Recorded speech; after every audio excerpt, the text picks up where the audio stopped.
10, 10, 10, 10, 10, вчера, сегодня, завтра. včera, dnes, zítra. Včera, dnes, zítra.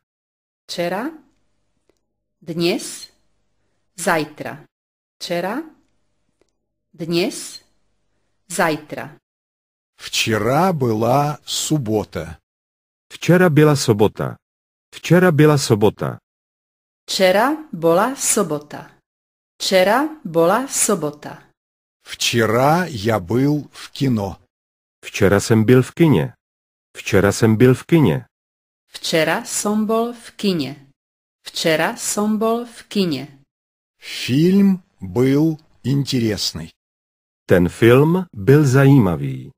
Ten film byl zajímavý. Film bol zaujímavý. Film bol zaujímavý. Сегодня воскресенье. Dnes je neděle. Dnes je neděle. Dnes je nedeľa. Dnes je nedeľa.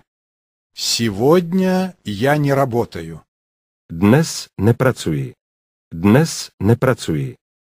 Dnes nepracujem. Dnes nepracujem. Я останусь дома. Zůstanu doma. Zůstanu doma. Zostanem doma. Zostanem doma. Завтра понедельник. Zítra je pondělí. Zítra je pondělí.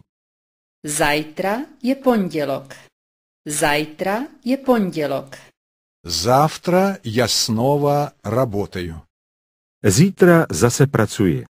Zítra zase pracuji. Zajtra zasa pracujem. Zajtra zasa pracujem. Я работаю в офисе. Pracuji v kanceláři. Pracuji v kanceláři.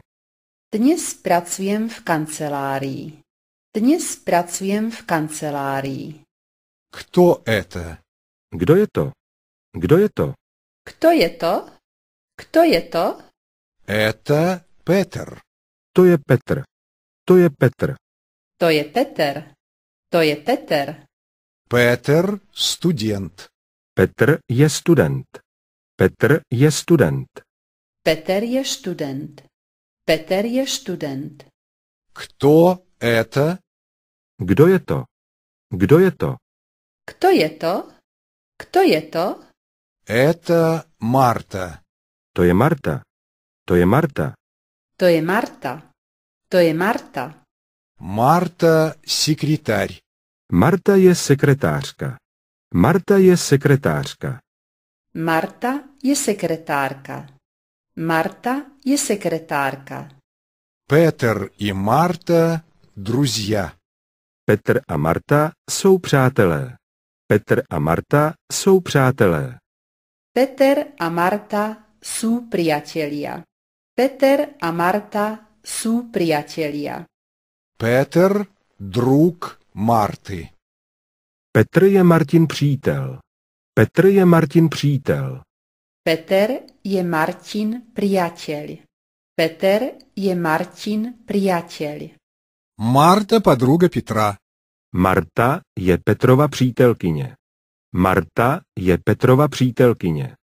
Marta je Petrova priateľka. Marta je Petrova priateľka.